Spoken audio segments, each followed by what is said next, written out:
लीजिए सुनिए। सूर्यकांत त्रिपाठी निराला के लिखे उपन्यास चोटी की पकड़ का भाग 6 मेरी यानी समीर गोस्वामी की आवाज में।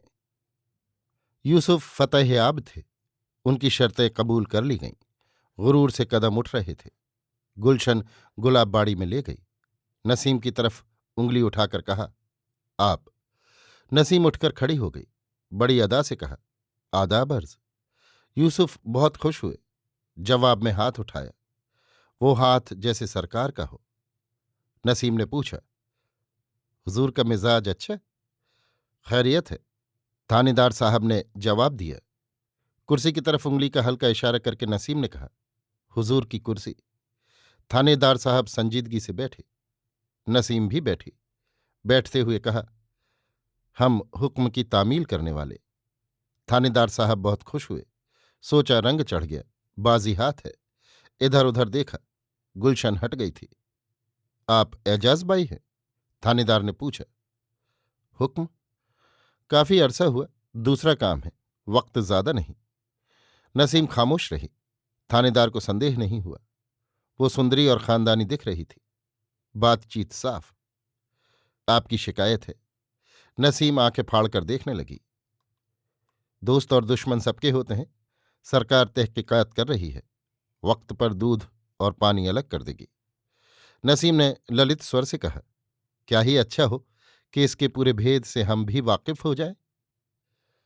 ये हमारे हाथ की बात नहीं। खुद हम इसके भेद से वाकिफ नहीं, पर एक सूरत हम ऐसी बताएंगे कि शिकायत भी रफा हो जाएगी और सरकार के मददगार दोस्तों में आपका नाम दर्ज हो जाएगा। मेहरबानी। नसीम ने विजयी स्वर से कहा, मैं मुसलमान हूं, दूसरी शिरकत मजहबी है।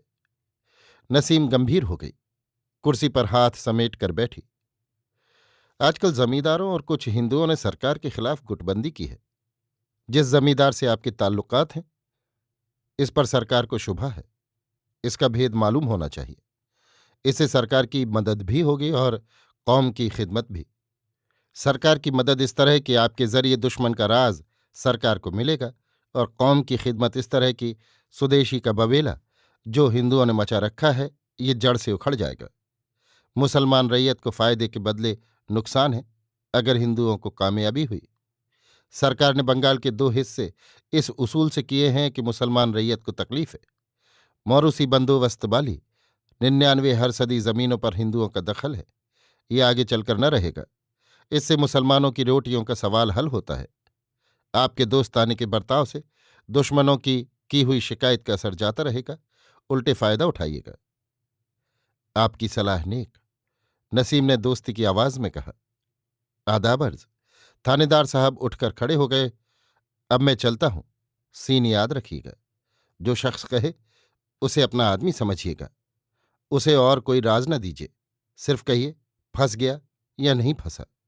पूरी बातें मैं ही मालूम करूंगा। मैं 3 और 3 कहूंगा। आप वाकिफ अहल हैं। सहूलियत से काम लेना है। हमारे आप लोगों से गहरे ताल्लुकात रहते हैं।